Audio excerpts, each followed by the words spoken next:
عزیزوں، جشن مولود کعبہ کی راکھی ہے، لہذا جشن کو جشن کے انداز میں سنیے۔ ایسا نہیں ہے کہ معاذ اللہ حاکم بدن آپ سو کی کسی مجلس میں بیٹھے ہوئے ہیں، خاموشی سے سر جھکا دے، کہ کب 40ویں کے مریض ختم ہو اور اس کے بعد جو ہوتا ہے جو باہر وہ اندر تشریف لائے۔ صلوات محمد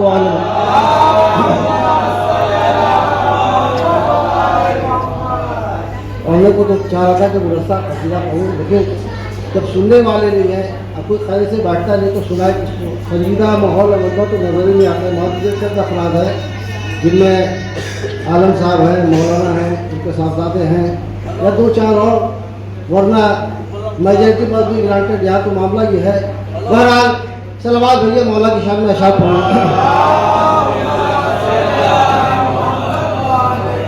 4 مصرع سنیں۔ جب مولا کائنات کعبے میں پیدا ہوئے، شاعر کہتا ہے کہ ہوئے کعبے میں جب علی پیدا، ہوئے کعبے میں جب علی پیدا، منہ کے بل گر پڑے بوتے کفار۔ یہ تاریخ ہے کہ جب مولا کائنات کعبے میں پیدا ہوئے تو جتنے بت تھے سب لات و حبل ونا سب دھڑا دھڑ پیروں پہ مولا کے قدموں کی طرف گرنے لگے کہ ہوئے کعبے میں جب علی پیدا، منہ کے بل گر پڑے بوتے کفار۔ اور 2 مصرع پیش خدمت ہے کہ ہوئے کعبے میں جب علی پیدا، منہ کے بل گر پڑے بوتے کفار۔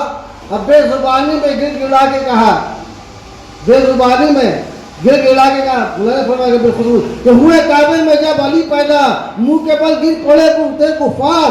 اب بے زبانی میں گر گڑا کے کہا، ہم نہیں آئے لائے ہیں غدار، ہم نہیں آئے لائے ہیں غدار۔ صلوات بھیجیے محمد و آل محمد۔ اور 4 مصرع اور پیش خدمت ہے، ایک قطعہ پیش خدمت ہے کہ سرے رنگ قدم کو جماؤ تو جانے۔ ہمارا بچہ جو سنجیدگی سے مجلس میں بیٹھتا ہے 2 مہینہ 8 دن، وہ جانتا ہے کہ 40ویں دن خیبر فتح ہوا تھا۔ مولا کائنات جب آئے تھے نازل علیہ رسول خدا نے پڑھی تھی، بہت میں خدا جبریل آئے تھے، ان کو کہا تھا یہ پڑھیے، تو انہیں پڑھا اور خیبر 40ویں دن فتح ہوا۔ کہ سرے رنگ قدم کو جماؤ تو جانے، توجہ چاہتا ہوں کہ سرے رنگ قدم کو جماؤ تو جانے اور علی سی شجاعت دکھاؤ تو جانے۔ سامنے کیا یعنی سامنے کی زبان ہے کہ سرے رنگ قدم کو جماؤ تو جانے اور علی سی شجاعت دکھاؤ تو جانے۔ 4تھا مصرع بھی خصوص خاص طور پہ قابل غور ہے کہ سرے رنگ قدم کو جماؤ تو جانے، علی سی شجاعت دکھاؤ تو جانے۔ چلو ہم سر مصطفیٰ مان لوں گا، چلو ہم سر مصطفیٰ مان لوں گا۔ ارے حضور ذرا باب خیبر ہلاؤ تو جانا۔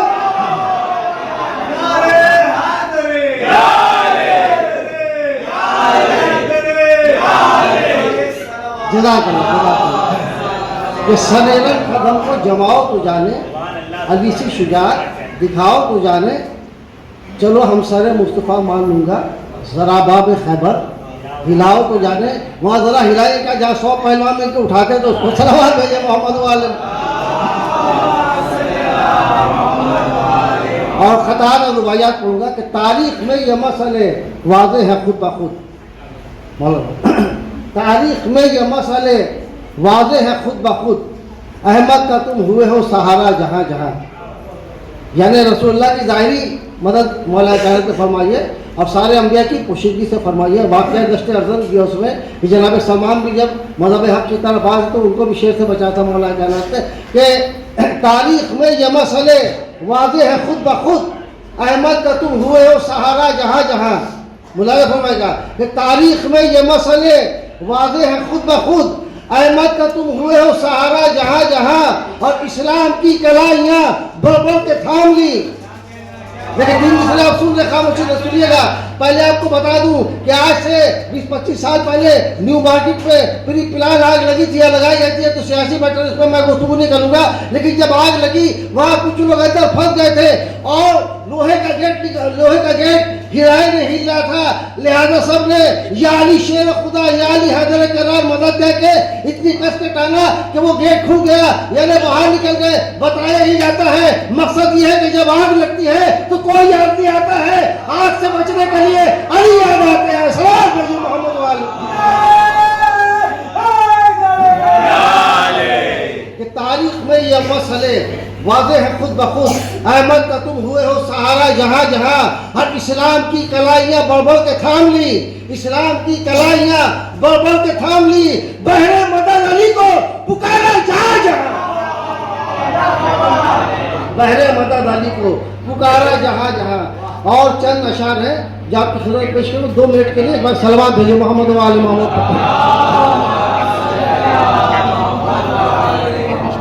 کہ ایک بڑا صلوات بھیجو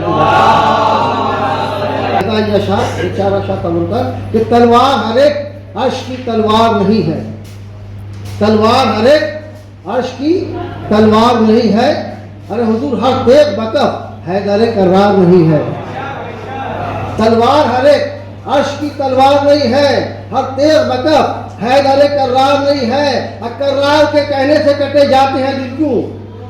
حضرت مولا کائنات کے رسول خدا نے فرمایا تھا نا شب خیبر کہ کرار کے کہنے سے کٹے جاتے ہیں دل کیوں؟ حرفوں میں نیا خنجر و تلوار نہیں ہے، میں سات قصیری کے خدا اس کو بنا لوں، شیخ سنی گا، میں سات قصیری کے خدا اس کو بنا لوں لیکن وہ خدا بننے پہ تیار نہیں ہے، میں سات قصیری کے خدا اس کو بنا لوں لیکن وہ خدا بننے پہ تیار نہیں ہے۔ اور آپ کے مزاج کا شعر ہے کہ حیدر کی عداوت پہ رہا کرتا ہے واحد، حیدر کی عداوت پہ رہا کرتا ہے واحد، شاید کہ وہ جنت کا طلبگار نہیں ہے، حیدر کی عداوت پہ رہا کرتا ہے واحد، شاید کہ وہ جنت کا طلبگار نہیں۔ آخری شعر ہے کہ رک سکتی نہیں ضرب ید اللہ کسی سے، رک سکتی نہیں ضرب ید اللہ کسی سے، مرحب میں دلیری تو ہے جرار نہیں ہے، مرحب میں دلیری تو جرار نے مقتے کا شعر ہے، شاید کسی قابلوں دعاؤں کے ساتھ یاد فرمائیے گا کہ مرحب میں دلیری تو ہے جرار نہیں ہے، رک سکتی نہیں ضرب ید اللہ کسی سے، مرحب میں دلیری تو ہے جرار نہیں ہے۔ مقتے کا شعر ہے کہ شاداب بہت میں ذرا احمد کو تو دیکھو، دیکھیں ہماری آپ کی کیا حقیقت ہے، رسول خدا کی مدد کی ہے کہ شاداب بہت میں ذرا احمد کو تو دیکھو، حیدر کے سوا کوئی مددگار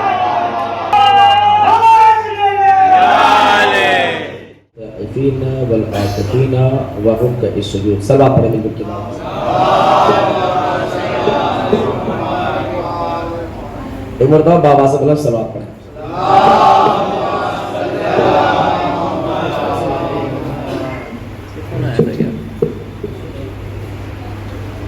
چار مصرے آپ حضرات کی خدمت میں برائے نام نعت شریف کے سرودوں میں لکھے گئے کہ میرے خیال کو نسبت ہوئی مدینے سے۔ استاد محترم بیٹھے ہوئے ہیں ماشاءاللہ سے 1 سال ان کی خدمت میں ہم نے علم حاصل کیا اور سب سے بہترین چیپٹر تھا عقیدہ ماشاءاللہ سے آپ کی خدمت میں ہم نے ذہن و ادب طے کر کے تبھی عقیدے مضبوط کرنا کہ میرے خیال کو نسبت ہوئی مدینے سے، میرے خیال کو نسبت ہوئی مدینے سے، مہک گلاب کی آنے لگی پسینے سے۔ میرے خیال کو نسبت ہوئی مدینے سے، مہک گلاب کی آنے لگی پسینے سے، اور نبی کے آل سے الفت نہیں تو مر جاؤ، نبی کے آل سے الفت نہیں تو مر جاؤ، تمہارا مرنا ہی بہتر ہے ایسے جینے سے۔ صلوات پڑھیں مل جل کے بابا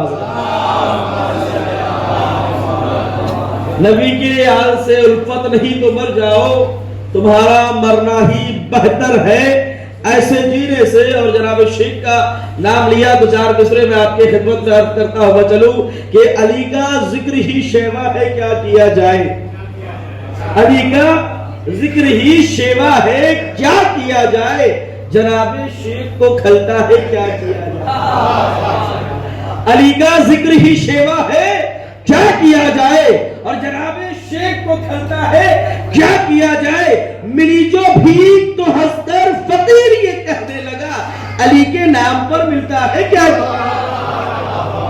ملی جو بھیک تو ہنس کر فقیر یہ کہنے لگا علی کے نام پر ملتا ہے کیا کیا جائے، تو عبادتیں سرے بازار حج یہ کہنے لگی، عبادتیں سرے بازار حج یہ کہنے لگی، یہاں تو عشق ہی مہنگا ہے کیا کیا جائے، یہاں تو عشق ہی مہنگا ہے کیا کیا جائے، صلوات پڑھیں مل جل کے باواز۔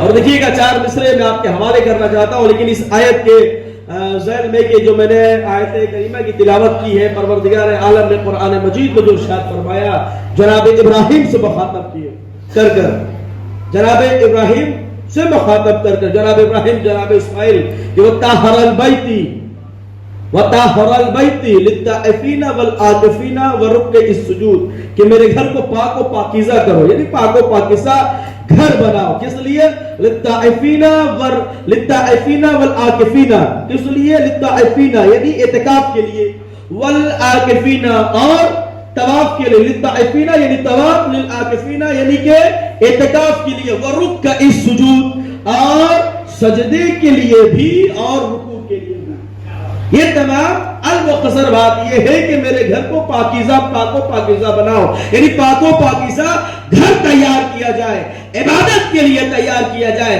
اب ذرا غور فرمائے امانت جناب ابراہیم، ذرا غور فرمائے کہ جناب ابراہیم نے خانہ کعبہ کی تعمیر کی ہے کہ نہیں، تعمیر کیسے کی؟ جناب ابراہیم کو جب حکم ملا ہے کہ وہ طاہر البیت پاک و پاکیزہ گھر بنایا جائے، وہ طائفین اعتکاف کے، وہ طائفین طواف کے لیے، والعاکفین اعتکاف کے لیے، ورکع السجود رکوع اور سجدے کے لیے۔ اب ذرا غور فرمائے کہ خانہ کعبہ کو بنایا جناب ابراہیم نے، اور فرمائیے گا خانہ کعبہ کو بنایا جناب ابراہیم نے، اور نبی کریم کا زمانہ آ گیا، لیکن غور فرمائیے ابراہیم کے زمانے سے لے کر جناب محمد مصطفیٰ کا زمانہ بھی آ گیا، جناب محمد مصطفیٰ کے زمانے تک جناب ابراہیم کا زمانہ اور رسول کریم کا زمانہ، دونوں زمانوں میں بہت زیادہ طویل وقت گزرا ہے کہ جس میں بہت سارے نبی آئے ہیں، لیکن کسی نبی نے اس خانہ کعبہ کے قریب جا کر نہ کسی نے رکوع کیا ہے، نہ کسی نے سجدہ کیا ہے، نہ کسی نے اعتکاف کیا ہے۔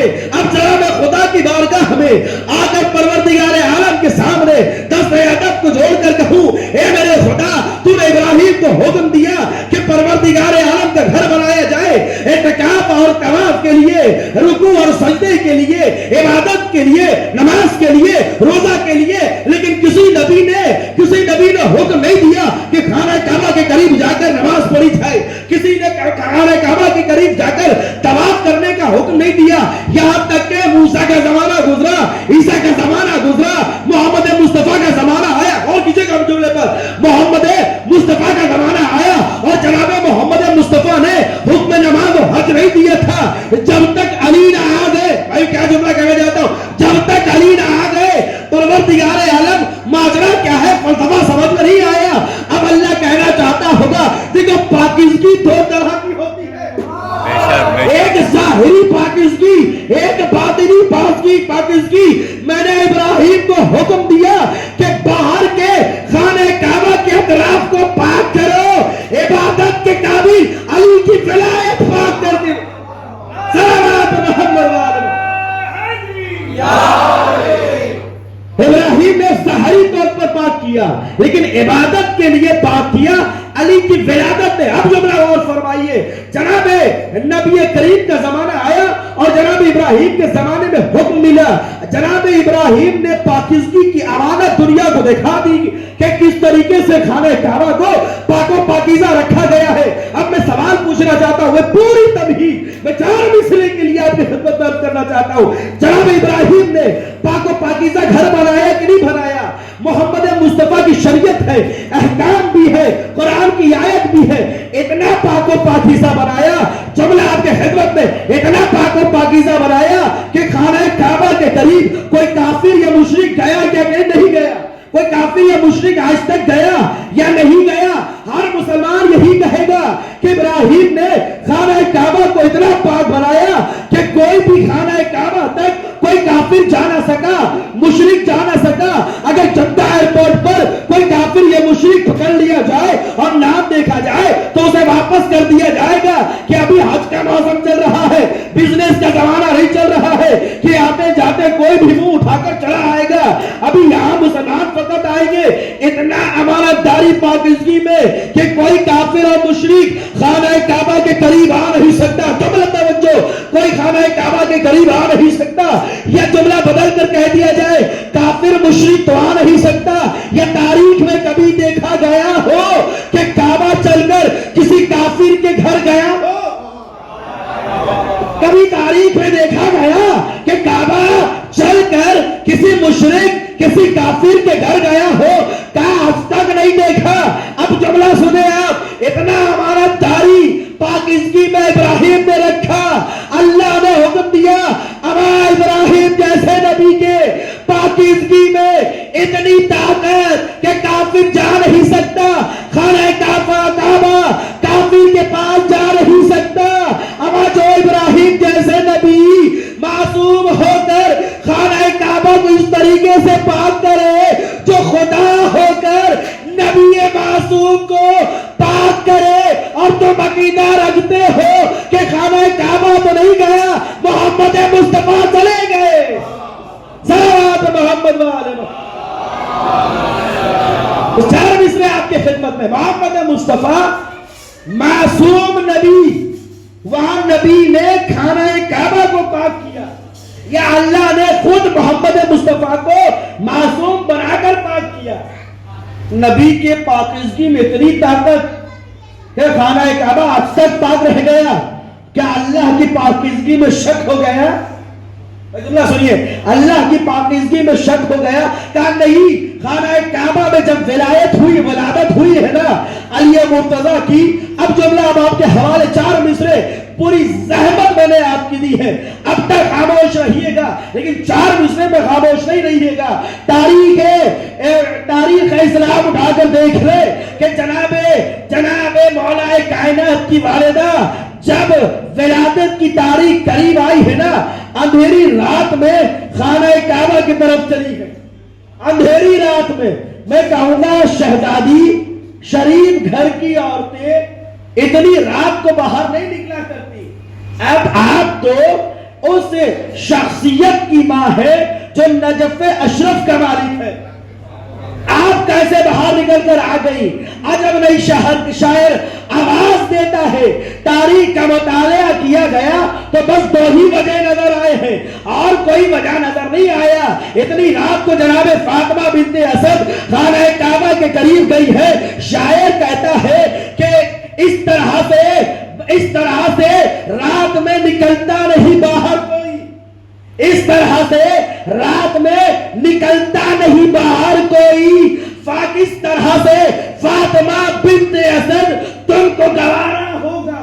جملہ آپ کر رہا ہوں مصر آپ کے خدمت میں کہ اس طرح سے رات میں نکلتا نہیں باہر کوئی، کس طرح سے فاطمہ بنت اسد تم کو گوارا ہوگا۔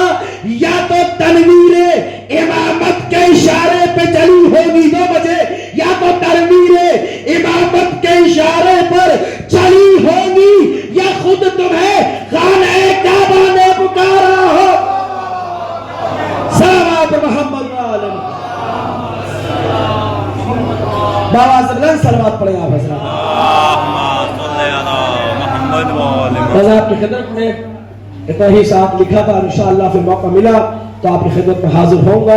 وقت نہیں ہے، مجھے نکلنا بھی ہے سفر کے لیے، لہٰذا پروردگار عالم کی بارگاہ میں دعا ہے میرے خدا ہماری اس مختصر سے بات قبول فرما، اور ہم چاہنے والوں کو دلوں میں بہتر سے بہتر طریقے سے محبت کو محبت کرنے کی توفیق عطا فرما، اور جو کمی رہ گئی ہے استاد محترم آپ کی خدمت میں موجود ہے، اور آپ حضرات سے دعا ہے کہ تمام مومن و مومنات کے لیے شب میں خصوصاً جو لاچار و مجبور ہیں آپ ان کے لیے دعا کریں۔ بسم اللہ الرحمن الرحیم، ان اللہ و ملائکتہ یصلون علی النبی یا ایھا الذین آمنوا صلوا علیہ وسلموا تسلیما۔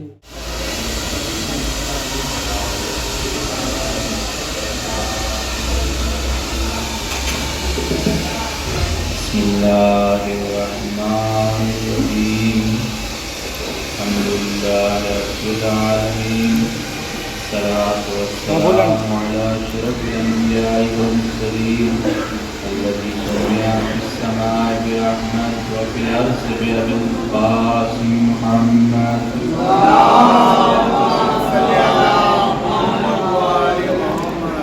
ثم الصلاة والسلام على أهل بيته الطيبين الطاهرين المعصومين المظلومين الغر الميامين واللعنة الدائمة الباقية على أعدائهم أجمعين أما بعد فقد قال الله سبحانه تبارك وتعالى في القرآن الكريم وهو أصدق القائلين وقوله الحق والصدق أعوذ بالله من الشيطان الرجيم بسم الله الرحمن الرحيم إن أول بيت وزع للناس للذي بكة مباركا وهدى للعالمين صلوات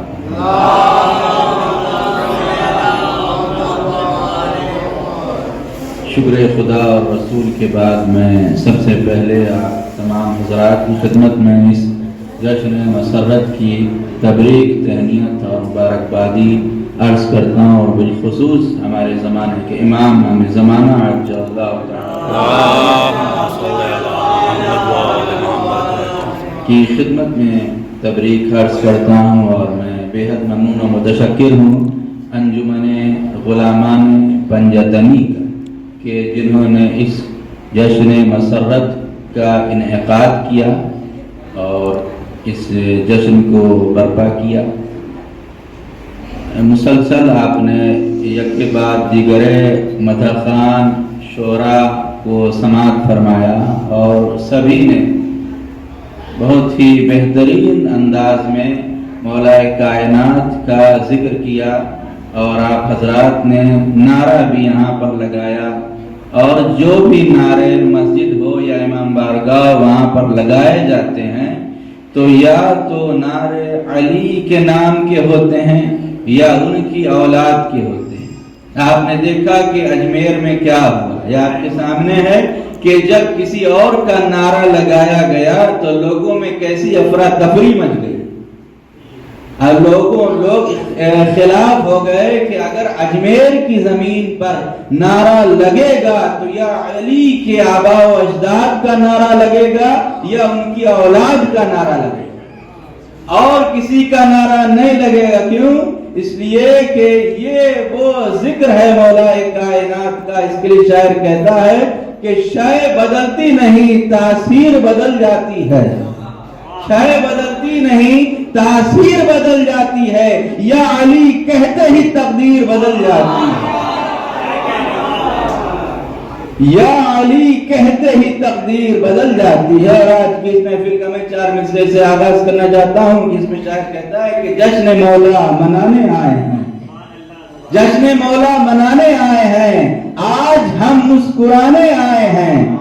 روک لے ہم کو دشمن حیدر, روک لے ہم کو دشمن حیدر, ہم تیرا دل جلانے آئے ہیں. روک لے ہم کو دشمن حیدر, ہم تیرا دل جلانے آئے ہیں. اللہ کا ارشاد ہو رہا ہے اس آیت میں جو سورہ آل عمران کی آیت نمبر 96 ہے. اللہ ارشاد فرما رہا ہے کہ اِنَّا أَوَّلَ بَيْتٍ, بے شک وہ سب سے پہلا گھر, اِنَّا أَوَّلَ بَيْتٍ وُضِعَ لِلنَّاسِ, کہ جو لوگوں کے لیے اللہ نے بنایا. تو ذرا سا اگر اس آیت پر غور کریں کہ کعبے کو اللہ کہہ رہا ہے کہ یہ سب سے پہلا گھر, اِنَّا أَوَّلَ بَيْتٍ, کعبہ پہلا گھر ہے, کعبہ پہلا گھر ہے. تو اتنی سی بات لوگوں کو سمجھ میں نہیں آتی. جب کعبہ پہلا گھر ہے تو جو کعبے میں آ رہا ہے وہ بھی تو پہلا ہے. اول بیت ان اول بیت وضع للناس للذی ببکۃ مبارکم, جو مکے کی زمین پر ہے مبارک ہے, وہدی للعالمین, اور جو عالمین کے لیے ہدایت ہے. خانہ کعبہ کو اللہ نے کہا کہ یہ عالمین کے لیے ہدایت ہے، کعبے کو اللہ نے ہادی بتایا ہے اس آیت میں۔ اب صاحبان علم و فہم کا مجمع ہے، میں آپ سے سوال کرنا چاہتا ہوں کہ اللہ کہہ رہا ہے کہ کعبہ ہدایت کرنے والا ہے، کیا کبھی آپ میں سے کسی کے کان میں آ کر کعبے نے ہدایت کی؟ کیا کبھی کعبے نے کہا کہ نماز پڑھو، روزہ رکھو، حج کرو، زکوٰۃ ادا کرو؟ نہیں، کعبے نے کسی مسلمان کے کان میں آ کر ہدایت نہیں کی۔ اچھا، اگر آپ کے کان میں آ کر ہدایت نہیں کی تو جو لوگ حج بیت اللہ سے مشرف ہو چکے ہیں ان سے پوچھیں کہ آپ نے تو خانہ خدا کا طواف کیا ہے، کیا جب طواف کعبہ کر رہے تھے تو کعبے نے آ کر آپ کے کان میں ہدایت کی؟ تو ہر ایک حاجی کہے گا کہ نہیں، کعبے نے آ کر ہمارے کان میں ہدایت نہیں کی۔ تو دنیا میں جو عقل مند ہوتے ہیں وہ ظرف بول کے مظروف مراد لیتے ہیں۔ اللہ کہہ تو رہا ہے کہ کعبہ ہدایت، لیکن حقیقت میں مولود کعبے کا وجود ہدایت ہے۔ ایک خروات پڑھیں گے۔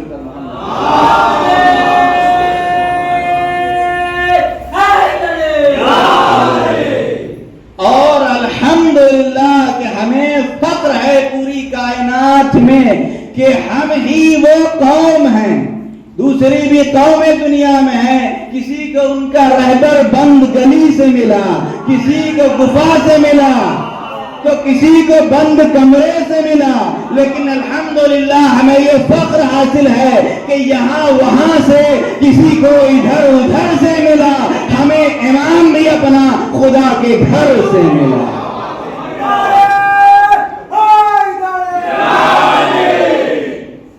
ہمیں امام بھی اپنا خدا کے گھر سے ملا، تو خدا کے گھر سے ملا، نبی کے در سے ملا، ہجرت کے بستر سے ملا، غدیر کے منبر سے ملا۔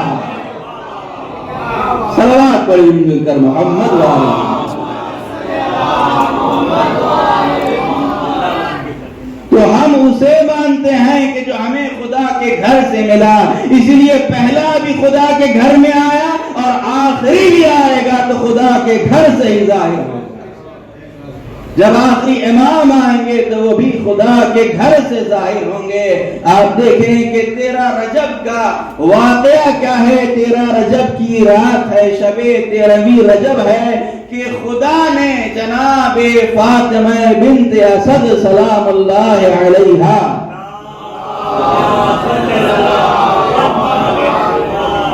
ہمارا لاکھوں کروڑوں درود و سلام اس عظیم مرتبت بی بی کے اوپر کہ اللہ نے جو شرف فاطمہ بنت اسد کو عطا کیا وہ کائنات میں کسی خاتون کو عطا نہیں کیا۔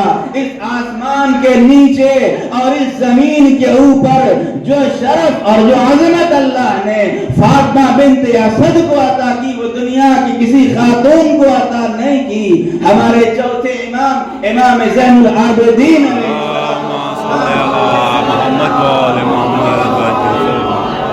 کی ماں جناب شہربانو کو اللہ نے یہ شرف عطا کیا کہ آپ 9 اماموں کی ماں، شہربانو 9 اماموں کی ماں، اور جناب فاطمہ زہرا سلام اللہ علیہا کو اللہ نے یہ شرف عطا کیا کہ آپ 11 اماموں کی ماں، لیکن فاطمہ بنت اسد 12 اماموں کی ماں، 12 اماموں کی ماں ہے فاطمہ بنت اسد۔ اور بی بی یہ بیان کرتی ہیں، تاریخ میں ملتا ہے کہ جب مولا آپ کے شکم اقدس میں تھے اور جب بھی پیغمبر اسلام تشریف لاتے تھے تو آپ تعظیم رسالت کے لیے اپنے مقام سے بلند ہو جایا کرتی تھی، اپنے مقام سے اٹھ کر کھڑی ہو جاتی تھی۔ تو قریش کی عورتوں نے کہا کہ فاطمہ بنت اسد محمد تو آپ کے بیٹے جیسا ہے، آخر آپ محمد کا اتنا احترام کیوں کرتی ہیں؟ تو فاطمہ بنت اسد نے جواب دیا کہ جو بچہ میرے شکم میں ہے یہ مجھے اجازت نہیں دیتا کہ جب رسول آئیں تو میں بیٹھی رہوں، مجھے یہ بچہ اجازت نہیں دیتا. جب فاطمہ بنت اسد نے یہ کہا تو عورتوں نے کہا بغیر دلیل کے نہیں مانیں گے, ہم اس کا امتحان لیں گے اور دیکھیں گے کہ یہ بات سچ ہے یا نہیں ہے. لہذا قریش کی 10-12 طاقتور عورتوں کو جمع کیا گیا اور ایک حجرے میں شہزادی فاطمہ بنت اسد بیٹھی اور یہ عورتیں, کچھ عورتیں آپ کے داہنے بازو پر ہاتھ رکھ کر پوری طاقت کو آزمایا اور بائیں طرف بھی عورتوں نے ہاتھ رکھا اور پیغمبر اسلام کو آواز دی. جیسے ہی پیغمبر اسلام کا آنا تھا کہ فاطمہ بنت اسد بتائید سموی و بقوت مرتضوی اپنے مقام سے کھڑی ہو گئی, اپنے مقام سے بلند ہوئی. کچھ عورتیں داہنی طرف گری, کچھ عورتیں بائیں طرف گری اور مولا نے بتا دیا کہ جب ماں کے شکم میں 10-12 عورتیں مل کے میرا مقابلہ نہ کر سکی تو میدان میں ایک عورت کیا مقابلہ کرے.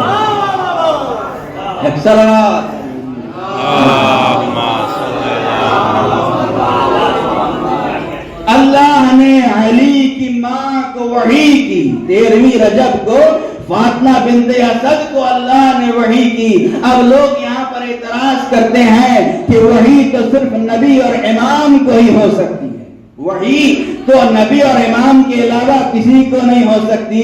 تو میں آپ کی خدمت میں قرآن سے دلیل پیش کرنا چاہتا ہوں, اس لیے کہ ہمارے لیے قرآن مجید کی آیتیں حجت ہیں, ہمارے لیے خدا کا کلام حجت ہے. جو لوگ کہتے ہیں صرف نبی اور امام کو وحی ہو سکتی ہے تو اللہ اسی قرآن میں کہتا ہے وَأَوْحَىٰ رَبُّكَ إِلَى النَّحْلِ, اور تمہارے پروردگار نے شہد کی مکھی کو وحی کی. تو جب شہد کی مکھی کو وحی ہو سکتی ہے تو علی کی ماں کو وحی کیوں نہیں ہو سکتی؟ پھر آگے اللہ کہتا ہے وَأَوْحَيْنَا إِلَىٰ أُمِّ مُوسَىٰ, ہم نے موسیٰ کی ماں کو وحی کی. تو جب موسیٰ کی ماں یوخابت کو وحی ہو سکتی ہے تو فخر موسیٰ کی ماں کو بھی وحی ہو سکتی ہے. یا جملوں کو بدل کر میں آپ کی خدمت میں عرض کروں کہ جب سانپ سے ڈرنے والے نبی کی ماں کو وحی ہو سکتی ہے تو گہوارے میں کلے افضل کو چیرنے والے کی ماں کو بھی وحی ہو سکتی ہے. اسی لیے تو کسی شاعر نے کہا ہے کہ عجیب بچہ ہے اشتر کو پھاڑ دیتا ہے, عجیب بچہ ہے اشتر کو پھاڑ دیتا ہے, جوان ہوتے ہی خیبر اٹھا لیتا ہے.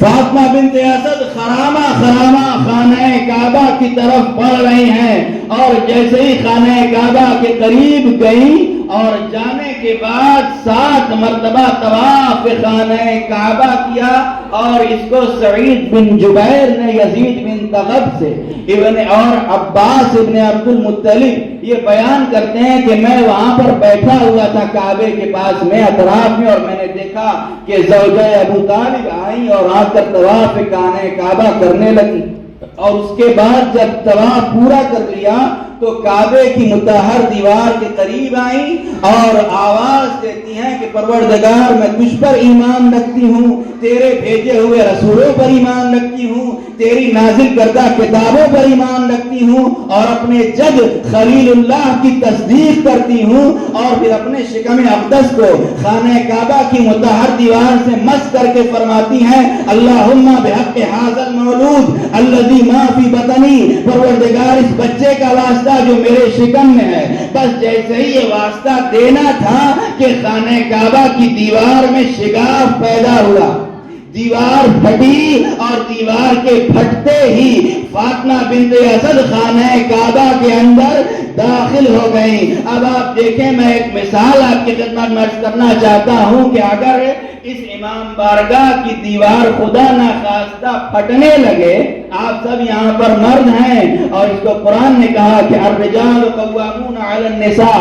اللہ نے مرد کو قوی بنایا ہے, عورت کو صنف نازک بنایا ہے. عورت کے مقابلے میں مرد طاقتور ہیں. یہاں سب مرد ہیں, لیکن اگر دیوار پھٹے تو آپ سب یہاں سے باہر جائیں گے, اس لیے کہ جان کا بچانا واجب ہے. ہمارا لاکھوں درود و سلام ہو فاطمہ بنت اسد کے اوپر کہ جب کعبے کی دیوار پھٹی, رات کا وقت تھا, اندھیرا تھا, عورت ذات تھی, لیکن فاطمہ بنت اسد ڈری نہیں, گھبرائی نہیں, پیچھے نہیں ہٹی. آخر وجہ کیا ہے؟ تو چلیے فاطمہ بنت اسد سے سوال کرتے ہیں, اے بیوی آخر وجہ کیا ہے کہ ڈری کیوں نہیں, گھبرائی کیوں نہیں, پیچھے کیوں نہیں ہٹی؟ تو عجب نہیں, فاطمہ بنت اسد جواب دیں کہ اگر شکم میں فرار ہوتا تو پیچھے ہٹ جاتی, اگر شکم میں فرار ہوتا تو پیچھے ہٹ جاتی. شکم میں کرار تھا, غیر فرار تھا, اس لیے آگے بڑھ گئی. آگے بڑھی اور کعبے کی دیوار میں در پیدا ہوا. اب اس منظر کو شاعر قلم بند کرتے ہوئے کہتا ہے کہ اگر فاطمہ بنت اسد کعبے کے قریب نہ آئی ہوتی تو کیا ہوتا؟ شاعر کہتا ہے کہ نور کے ٹکڑے اگر کرتا نہ رب ذوالجلال, پورا قرآن ہی اتر آتا ابو طالب کے گھر. اور وہ تو کہیے فاطمہ بنت اسد خود آ گئی, وہ تو کہیے فاطمہ بنت اسد خود آ گئی, ورنہ کعبہ خود چلا آتا ابو طالب کے گھر. چمن چمن کلی کلی, نگر نگر گلی گلی, بشر بشر ولی ولی,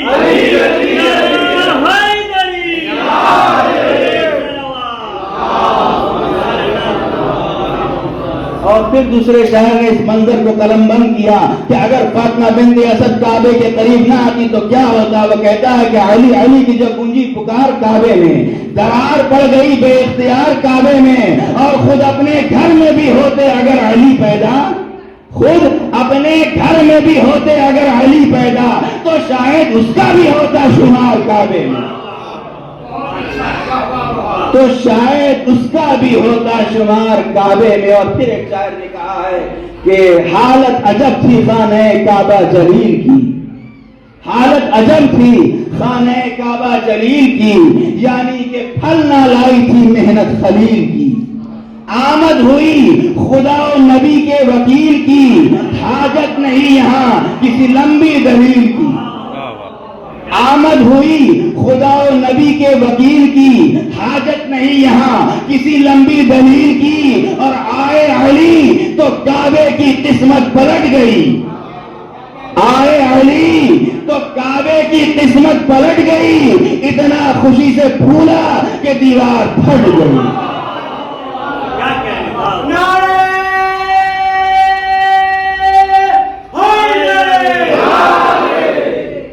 تین دنوں تک فاطمہ بنت اسد خانہ کعبہ کے اندر رہی. ایسے عالم میں گھر سے نکلی کہ جب عورت حاملہ ہوتی ہے تو گھر سے نکلنے بھی نہیں دیا جاتا ہے. 3 دنوں تک گھر سے غائب رہی, لیکن کوئی جھوٹی سے جھوٹی روایت بھی نہیں بتاتی ہے کہ ابو طالب آپ کو تلاش کرنے کے لیے گھر سے نکلے ہوں, ابو طالب پریشان ہوئے ہوں, ابو طالب سرگرداں ہوئے ہوں. نہیں, ابو طالب مطمئن ہیں, سکون کے ساتھ گھر کے اندر ہیں. اس کا مطلب یہ ہے کہ ابو طالب صرف مومن ہی نہیں تھے, غیب پر ایمان بھی رکھتے تھے, غیب پر ایمان رکھتے تھے ابو طالب. اب عباس ابن عبد المطلب بیان کرتے ہیں کہ جیسے ہی بی بی اندر گئی ہیں, کیونکہ ان کے پاس تالے کی چابی تھی, خانہ کعبہ کا جو دروازہ ہے اس کی چابی تھی, اس کی کی تھی, وہ لے کر آئے اور کھولنے کی پوری کوشش کی. پہلا دن گزرا, کعبے کا تالا نہیں کھل سکا. دوسرا دن گزرا, تیسرا دن گزرا. لوگوں نے بہت کوشش کی کہ کعبے کے تالے کو کھولیں, لیکن تالا کھلا نہیں. تو جب یہ بات مشہور ہوئی 13 رجب سے 13, 14, 15, تو لوگ جمع ہوتے گئے. مجمع جمع ہوتا گیا اور ایک جمع غفیر وہاں پر کعبے کے اطراف میں جمع ہو گیا. اور علامہ مجلسی نے بہار الانوار میں لکھا کہ پوری تاریخ میں اگر آپ کو سب سے بڑا مجمع دیکھنا ہے تو وہ صرف 2 ہی موقعوں پر ملتا ہے. پوری تاریخ میں سب سے بڑا مجمع 2 ہی موقعوں پر ملتا ہے اور یہ دونوں مجمع جمع ہوا تو علی کے نام پہ جمع ہوا. یہ دونوں مجمع علی کے نام پہ جمع ہوا. پہلی مرتبہ دیدار علی، دوسری مرتبہ غدیر میں اقرار علی. یا 13 رجب کو جمع ہوا یا غدیر میں 1.25 لاکھ حاجیوں کا مجمع جمع ہوا. بس 3 دنوں تک اندر رہی اور جب 3 دن کے بعد باہر آئی ہیں کعبے سے تو پھر سے دیوار میں ایک ڈر پیدا ہوا اور لوگوں نے پوچھا کہ 3 دنوں تک کعبے کے اندر تو رہی لیکن اے بی بی آپ نے کھایا کیا، آپ نے پیا کیا؟ تو آپ نے فرمایا کہ جنت سے 3 دنوں تک کھانا آتا رہا. حوا خدمت کے لیے آ گئی، مریم خدمت کے لیے آ گئی، آسیہ خدمت کے لیے آئی ہیں، حوران جنت خدمت کے لیے آئی. اور جب 3 دنوں کے بعد باہر آئی ہیں تو استقبال کے لیے رسالت آ گئی. ہمارے نبی استقبال کے لیے باہر کھڑے تھے. جانتے ہیں آپ پوری تاریخ میں 3 ہی موقع ایسا ملتا ہے کہ جب ہمارے نبی کسی کے استقبال کو گئے ہوں. پوری تاریخ میں 3 موقع ہے. پہلی مرتبہ کب ہمارے نبی استقبال کو گئے کہ جب نور صحرا کو عرش سے فرش پہ لانا ہوا تو اللہ نے کہا کہ نبی آپ کو آنا ہوگا. اب نبی خود استقبال کے لیے گئے. دوسری مرتبہ 13 رجب کو جب علی آئے ہیں تو نبی استقبال کو گئے. اور تیسری مرتبہ جب خدیجۃ الکبریٰ سے عقد کا موقع آیا تو دولہا بن کے استقبال کے لیے گئے. دولہا بن کے استقبال کے لیے گئے. بس 13 رجب کو نبی پہنچے ہیں.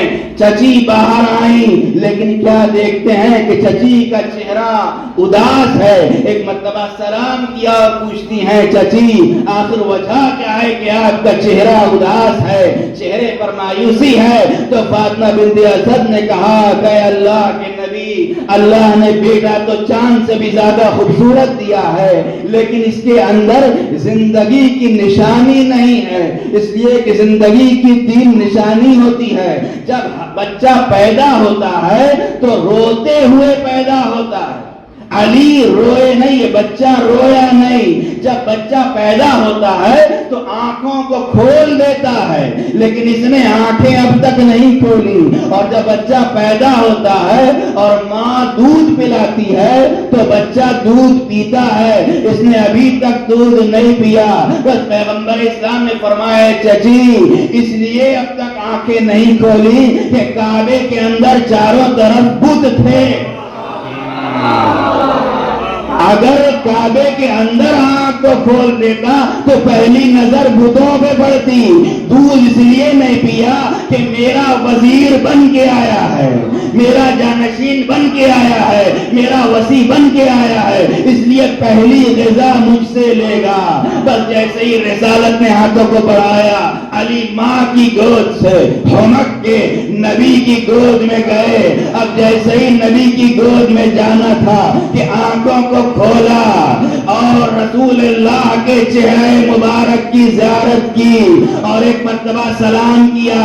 کہا السلام علیکہ یا رسول اللہ، اے اللہ کے رسول آپ پر سلام ہو. ابھی تو ہمارے نبی نے اعلان نبوت بھی نہیں کیا ہے، ابھی تو اعلان رسالت بھی نہیں کیا ہے. مولا کہہ رہے ہیں رسول اللہ آپ پر سلام ہو. مولا نے یہ بتا دیا وہ دنیا کے لوگ ہیں جو اعلان رسالت کے بعد نبی کا کلمہ پڑھیں گے. میں ماں کی آغوش سے ہی رسالت کا کلمہ پڑھ رہا ہوں.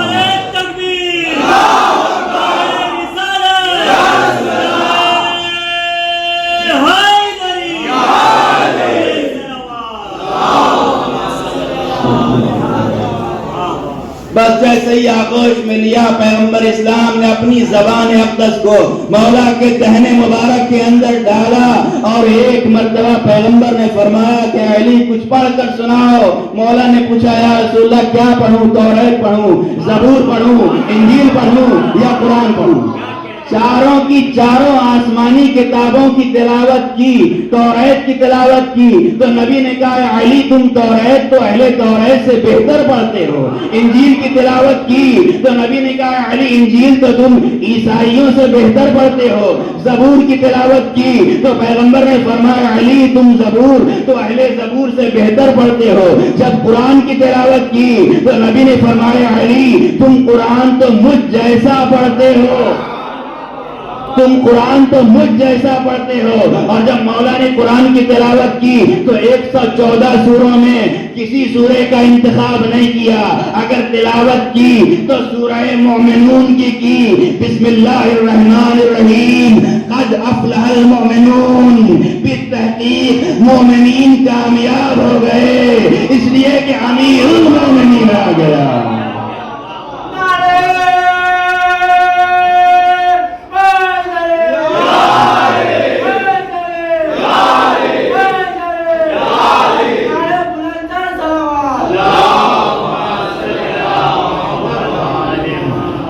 چاروں آسمانی کتابوں کی تلاوت کی، قرآن، زبور، توریت، انجیل، چاروں کتابیں مولا نے پڑھ کے سنائی ہیں. آغوش رسالت میں اب یہاں پر اعتراض کیا جاتا ہے کہ جب بچہ پیدا ہوتا ہے تو پہلے تو اس کو پاک کیا جاتا ہے، پہلے نہلایا جاتا ہے، پہلے دھلایا جاتا ہے، پہلے غسل مولود دیا جاتا ہے. اور علی تو ابھی ابھی پیدا ہوئے ہیں، نہ نہلایا گیا ہے، نہ دھلایا گیا ہے، نہ غسل مولود دیا گیا ہے، اور اللہ کی کتابوں کی تلاوت کر رہے ہیں، آسمانی کتابوں کی تلاوت کر رہے ہیں. آخر ایسا کیوں؟ بغیر پاک کیے ہوئے وہ قرآن کی تلاوت کیسے کر سکتے ہیں؟ اس کے لیے تو طہارت ضروری ہے، اس کے لیے تو پاکیزگی ضروری ہے. تو ایک شاعر نے اس کا بھی جواب دیا، وہ کہتا ہے کہ شیشے کا محل نابینوں کو دکھلایا نہیں جاتا، شیشے کا محل نابینوں کو دکھلایا نہیں جاتا، اور جو بچہ پاک ہو اس کو نہلایا نہیں جاتا.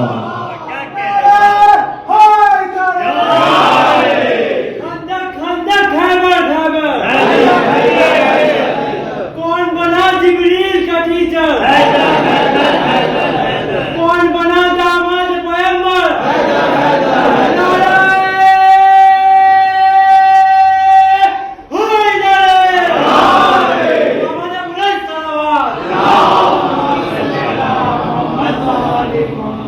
اب ایک اعتراض یہاں پر اور کیا جاتا ہے کہ آپ یہ دعویٰ کرتے ہیں کہ علی نے قرآن کی تلاوت کی، پیدا ہوتے ہی قرآن مجید سنایا، لیکن ہمارے نبی نے تو قرآن کی تلاوت نہیں کی جب ولادت ہوئی، پیغمبر اسلام نے تو قرآن کی تلاوت نہیں کی، اور آپ کہہ رہے ہیں کہ علی نے تلاوت قرآن کی. یہ کیسے ممکن ہو سکتا ہے کہ وہ تلاوت کریں اور پیغمبر اسلام نے تلاوت نہیں کی؟ تو اس اعتراض کا بھی شاعر نے جواب دیا، اور وہ کہتا ہے کہ ہر شخص ہر ایک بات کو پاتا ہی نہیں تھا، ہر ذہن میں ہر لفظ سماتا ہی نہیں تھا، اور قرآن سناتے بھی بھلا کس کو محمد، قرآن سناتے بھی بھلا کس کو محمد، قرآن کسی اور کو آتا ہی نہیں، قرآن کسی اور کو آتا ہی نہیں تھا. تو قرآن کسی اور کو آتا ہی نہیں تھا تو پیغمبر اسلام کسے قرآن کی تلاوت کر کے سناتے؟ اب ہمارے یہاں یہ دستور ہے، بس میں اپنی گفتگو کو سمیٹ رہا ہوں اور آخری مراحل میں پہنچ چکا ہوں کہ ہمارے یہاں یہ دستور ہے کہ جب بھی کوئی بچہ پیدا ہوتا ہے تو ددیال والے بھی آتے ہیں، ننیال والے بھی آتے ہیں. جب ددیال والے آتے ہیں تو کہتے ہیں اس بچے کی ناک تو چچا کی طرح ہے، یہ بچہ مسکراتا تو دادی کی طرح ہے، اس بچے کا چہرہ تو دادا سے ملتا ہے. تو ددیال والے اپنی طرف نسبت دیتے ہیں. جب ننیال والے آتے ہیں تو کہتے ہیں اس بچے کی ناک تو خالہ کی طرح ہے، اس بچے کا چہرہ تو نانی کی طرح ہے، یہ بچہ مسکراتا تو نانا کی طرح ہے. لہذا ددیال والے اپنی طرف نسبت دیتے ہیں، ننیال والے اپنی طرف نسبت دیتے ہیں. جب مولا کی ولادت ہوئی تو ددیال والے اپنی طرف نسبت دے رہے تھے، ننیال والے اپنی طرف نسبت دے رہے تھے۔ اللہ کی آواز آئی ہے میرے نبی کہہ دو علی نہ ددیال والوں سے ملتا ہے نہ ننیال والوں سے ملتا ہے، اگر آنکھیں پوچھیں تو کہہ دو عین اللہ ہے، اگر ہاتھیں پوچھے تو کہہ دو عین اللہ ہے، زبان پوچھے تو کہہ دو لسان اللہ ہے، چہرہ پوچھے تو کہہ دو وجہ اللہ ہے، کان پوچھے تو کہہ دو اذن اللہ ہے، بازو پوچھے تو کہہ دو جنب اللہ ہے، ہاتھ پوچھے تو کہہ دو وجہ اللہ ہے۔ صلوات پڑھیے۔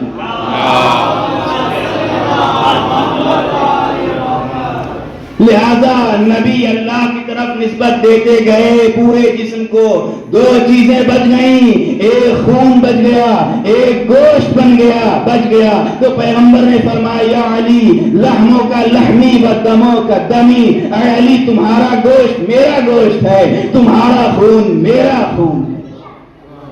بس ادھر مولا کائنات کی ولادت ہوئی، اور عرب میں یہ دستور تھا کہ جب بھی کوئی بچہ پیدا ہوتا تھا تو وہ پاک ہے یا نہیں، اس کے ماں باپ نے کہیں خیانت تو نہیں کی، اسے دیکھنے کے لیے ایک بہت بڑے سانپ کے پاس لے جایا کرتے۔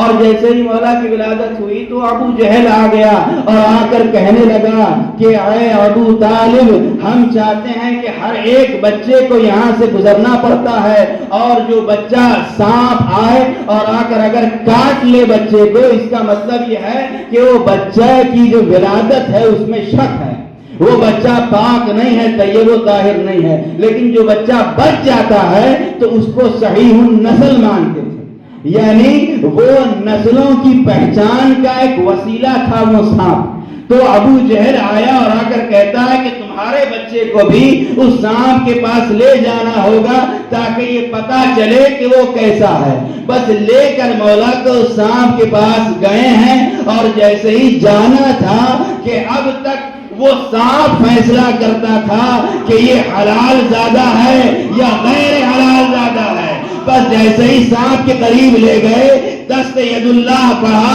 اور اس سانپ کے دو حصے کر دیے، دو حصے کر کے مولا نے بتائے کہ آج تک نسلوں کی پہچان کا وسیلہ سانپ تھا، لیکن اب اس معیار کو علی نے توڑ دیا۔ اب قیامت تک کے لیے اگر پہچاننا ہے کہ یہ حلالی ہے یا نہیں ہے،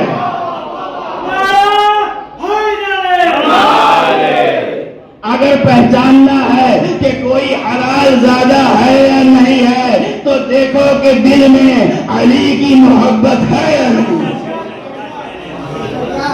اور اسی لیے ایک ذاکر کا مشہور جملہ ہے کہ اگر آپ کسی ایسے مجمع میں ہوں کہ پتہ نہ چل سکے مومن کون ہے، منافق کون ہے، اپنا کون ہے، پرایا کون ہے، تو ایک مرتبہ نعرہ حیدری لگا کر دیکھ لیجئے گا، جس کا چہرہ گلاب کے پھول کی طرح کھل جائے وہ علی والا ہے، وہ حلال زادہ ہے۔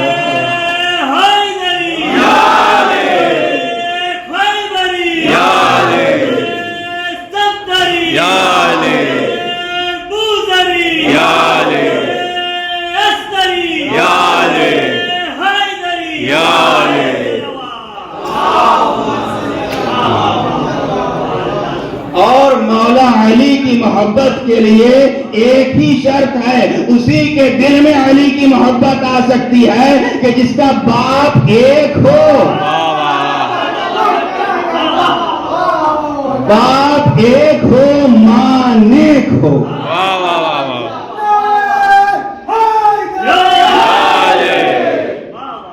باپ ایک ہو، ماں نیک ہو۔ اور اگر آپ آج نعرہ حیدری لگا رہے ہیں، علی کا ذکر سن کے جھوم رہے ہیں، تو اپنی ماں کے حق میں دعا کریں کہ ماں نے آپ کو نعت علی پڑھ کے دودھ پلایا۔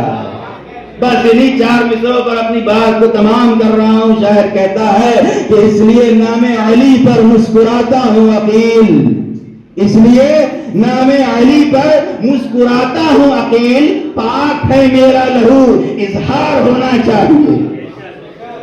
اس لیے نام علی پر مسکراتا ہوں عقیم، پاک ہے میرا لہو، اظہار ہونا چاہیے، اور ہر کسی کو دولت عشق علی ملتی نہیں، ہر کسی کو دولت عشق علی ملتی نہیں، پہلے ماں کو صاحب کردار ہو، پہلے ماں کو صاحب کردار ہونا چاہیے۔ اور انہی کلمات کے ساتھ اللہ کی بارگاہ میں دعا کرتا ہوں کہ پروردگارہ تجھے واسطہ ہے مولود کعبہ کا، تجھے واسطہ ہے مولود حرم کا، ہماری اس عبادت کو اپنی بارگاہ میں قبول فرما۔ پروردگارہ ہم سب تیرے گناہ گار بندے ہیں، مولا کے وسیلے سے ہمارے تمام گناہوں کو معاف فرما۔ جب تک دنیا میں زندہ رہے مولا کی محبت و ولایت پہ زندہ رہیں، اور جب دنیا سے رخصت ہوں تو ایک ہاتھ میں قرآن، ایک ہاتھ میں اہل بیت کا دامن۔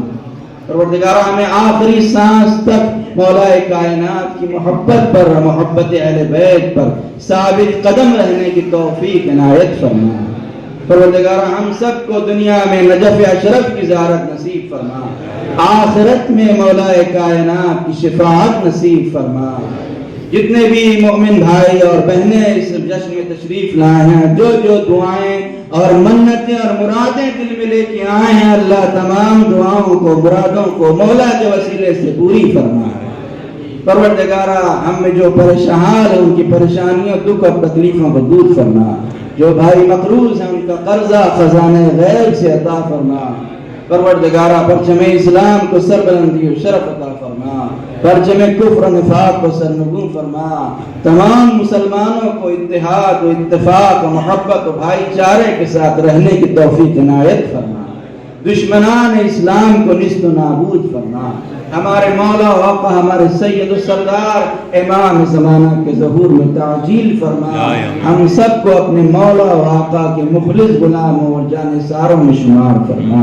ربنا تقبل منا انك انت السميع العليم واخر دعوانا ان الحمد لله رب العالمين۔